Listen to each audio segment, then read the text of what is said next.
बंधुओं, इतना करना तुम्हारा काम है, तो बताओ ये तुम्हारी भव्य आत्मा कहाँ पहुँच जाएगी? ये जीव किस स्थान पर पहुँच जाएगा? धन धन करेगा पुद्गल को पाकर कि इस पुद्गल के द्वारा हमें कौन सा स्थान मिल गया। समझिए बंधुओं, देखो तुम्हारा समय कितना अच्छा है। तुम्हारे भगवान महावीर तुमको कैसी कैसी वाणी बिखार रहे हैं, कितना प्रेम कर रहे हैं, तुम उनसे दूर भाग रहे हो। ऐसी बालहट अच्छी नहीं होती है। ये बालहट अच्छी करने से लाभ नहीं है, दूर भागने से लाभ नहीं है। इस बालहट में गिर जाओगे। आ जाओ, भगवान की वाणी बुला रही है तुम्हें। रास्ता पे चल जाओ, अपनी पहचान करो, अच्छे रास्ते पर रहो, तभी पहचान कर पाओगे। इसलिए बंधुओं, देखो सोता तो जाग जाता है, चिपका कभी नहीं जागता है। यदि सोते हो तो जाग जाओ, चिमाने पड़े हो तो तुम समझ लो मुझको क्या करना है। अपनी चिपचिपाहट को छोड़ दो बंधु, छिप कर मत देखो। ऐसा समय मत खो दो, इस समय फिर मिलने वाला नहीं है। देखो ये समय चला जाएगा तो हाथ मलते रह जाओगे। अभी तुमको नहीं लगता है, जिस दिन जब ये रास्ता बंद हो जाएगा तो तुम्हें याद आएगी, याद आएगी इस नगर की, इस समूह सभा की याद आएगी। जिस दिन आपत्ति आएगी, आंसू बहेंगे तो याद आएगी कि टोड़ी में समूह सभा लगती थी। आज हम अपनी गलतियां या अपनी आपत्तियां सुना देते तो हम मुक्ति पा लेते। समझो, मुझको तो लगता है तो आएगी, ऐसा हो नहीं सकता है। देखो एकांत में ही याद आती है, एकांत में ही मनुष्य रोता है, सबके सामने नहीं रोता है। चाहे पुरुष हो चाहे स्त्री हो, ऐसे स्थान की याद इस भरत भूमि पर कहाँ कहाँ आएगी का कोई पता नहीं। समझ जाइए, ये स्थान फिर नहीं मिलेगा, ये भी समझ लेना। ये समय काल फिर नहीं मिलेगा, कह नहीं सकते।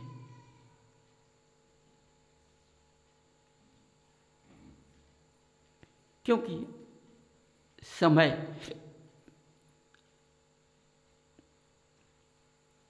आगे मिलने वाला नहीं है।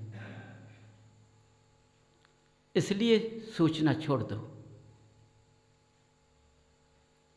कुछ नहीं हुआ, आगे गिर जाओगे। अभी से पकड़ लो, अभी से अपने गृहस्थ क्रिया को पकड़ लो, अपने गृहस्थ को जगा लो, रास्ते पर आ जाओ। स्वर्ग का सुख देख लो, स्वर्गों में कैसा सुख होता है वो अपने गृहस्थ में देख लो। देखो सब सुख होता है तो चारोंपन अच्छे लगते हैं, और जब आपत्ति है तो चारोंपन रोते हैं। समझिए, इसलिए अपनी आपत्तियों को देखते हुए, नजर में डालते हुए इनकी शरण में लौट जाओ।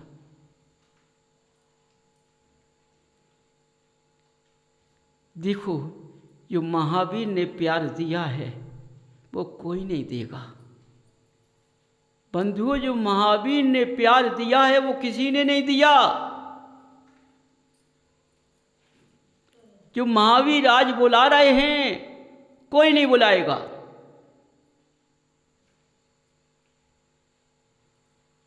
कितने प्यार से बुला रहे हैं, कितने प्यार से अपनी वाणी को फेंक रहे हैं।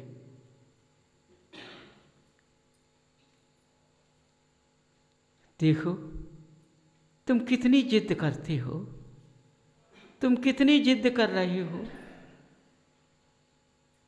समझो, आज तुमको बालक समझकर वो कितने प्यार से बुलाते हैं, और तुम दूर भाग रहे हो। देखो, ये बालहट अच्छी नहीं होती है। समझो बंधु, पछताओगे, एक दिन इनको रोओगे, याद आएगी महावीर की।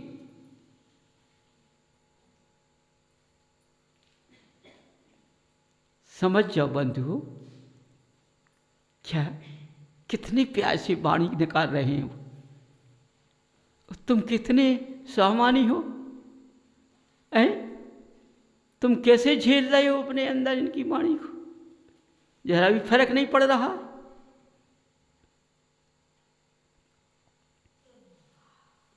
धन्य बंधु हो तुम हो। ठीक है, देखो, माँ पिता अपने बच्चे को शिक्षा देते हैं। जब बच्चा रास्ते पे नहीं चलता है, फंस जाता है, तो उसको अपने माँ पिता की याद आ जाती है। मेरे माँ पिता ने कितना समझाया, मैंने रास्ता को नहीं पकड़ पाया, आज तो भटक रहा हूँ। जब माँ पिता चले जाते हैं तब रोता है, पीट पीट कर रोता है। मेरी किस्मत कितनी खराब कि मेरे माँ पिता ने कितना समझाया, वो मैंने रास्ता नहीं पकड़ पाया। बंधु, इसी तरह तुम भी रोगे कि मेरे महावीर ने मुझको कितना समझाया, कितना प्यार दिखाया, लेकिन मैं जरा इंच माच भी नहीं खिसका।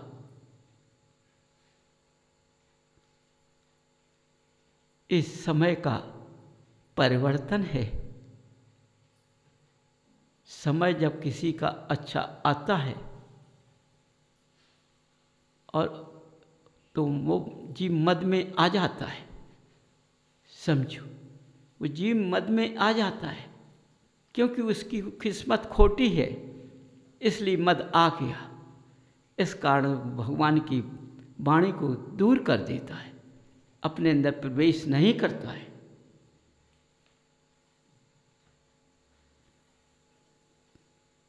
कितने महान हो तुम, बोलो ना, कितने महान हो तुम कि महावीर की वाणी को भी तुम तिरस्कार कर रहे हो। महावीर कितने प्यार से बुला रहे हैं।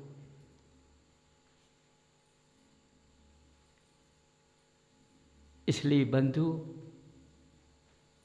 अपने खोटेपन को जगाओ, चोखेपन पे आ जाओ, अपने नेत्रों को खोल लो, अपने कर्ण मुद्रा को खोल लो, बंद मत करो, अंदर प्रवेश करो, उस शरण में लौट जाओ। पीछा कुछ देखो नहीं, पीछे कुछ नहीं देखना है। पीछे मुड़कर कुछ नहीं देखना है। इसलिए इस जीव पुतकल का क्या रहस्य मिलेगा, ये तुम्हें मालूम पड़ेगा, कि उस जीव को मालूम पड़ेगा। महावीर की वाणी तो रास्ता बता सकती है, कर कुछ नहीं सकती है। करने आई है लेकिन बेबस हो रही है। तुम अपवित्र होने के कारण तुम्हारे पास पहुंच नहीं पा रही है। इसलिए पवित्रता के साथी बन जाओ। हर प्रकार से रास्ता दिखाया जाता है। अपने गृहस्थ जीवन को पवित्र बनाना है, स्वर्गों के रास्ते को देखना है, तो जरूर महावीर मिल जाएंगे। समझो बंधुओं, देखो सुख का रास्ता तुमने मांगा था,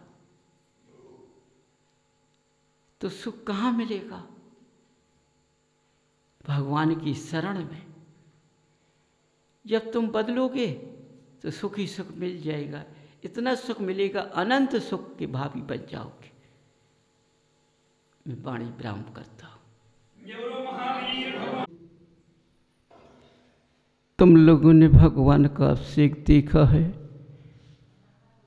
भगवान का अभिषेक स्वधर्म ईशान करता है, इसके अलावा कोई इंद्र नहीं करता है।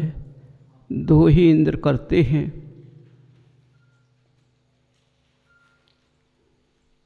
उसकी कल्पना करते हुए भरत भूमि में मनुष्यों ने अभिषेक करना चालू कर दिया।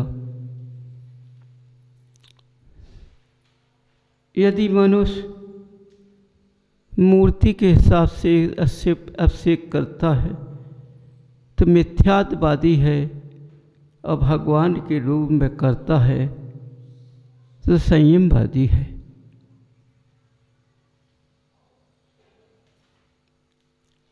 देखो स्वधर्म कैसा जीव था,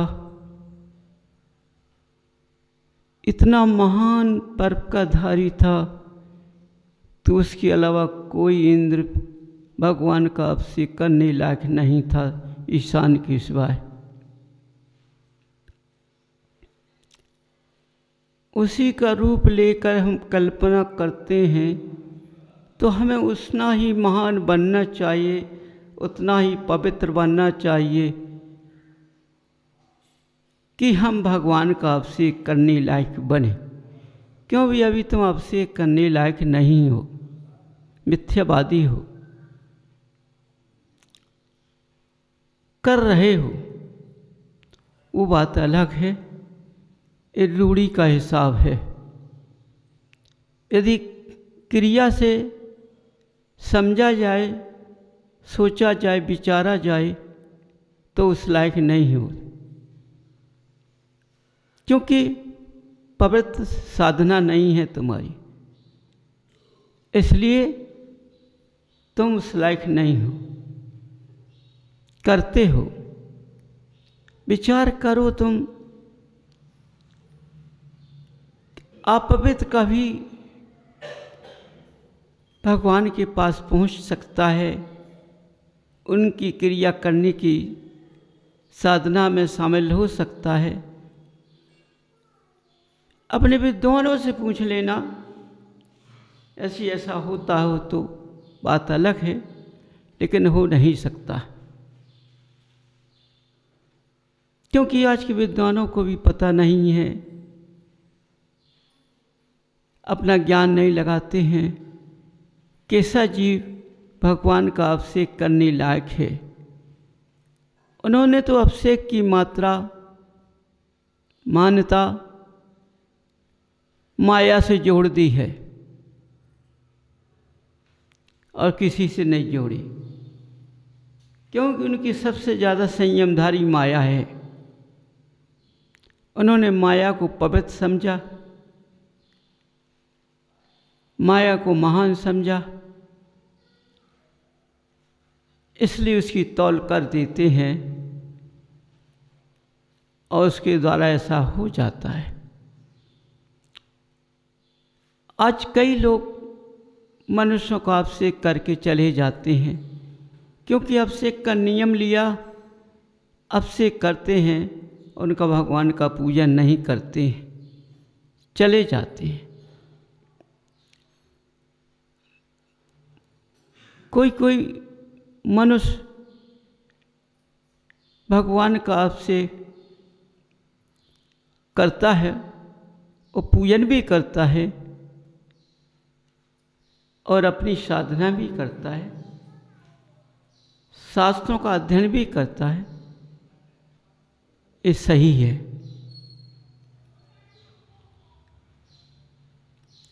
मनुष्यों ने आज भगवान को भगवान नहीं माना है। क्या माना है? धातु की प्रतिमा। इसलिए उनका देखो, भगवान एक बार जन्म लेते हैं, दोबारा नहीं। उनके समय निधि में एक ही बार जन्म होता है। जब समय निधि चली जाती है, तब कुछ समय बाद, लाखों वर्ष होने के बाद भगवान फिर जन्म लेते हैं। एक बार भगवान जन्म लेते हैं, उनका ही अभिषेक होता है। लेकिन आज तो भारत भूमि में प्रथा चली हुई है कि भगवान की गर्भालय में जितनी प्रतिमाएं नई नई मंगा लेते हैं, उनको लाइन से लगा कर रखते हैं। समझो, लाइन से लगा देते हैं और भगवान उनका अभिषेक सब लोग करते चले जाते हैं, जिससे भगवान रूठने ना पाए।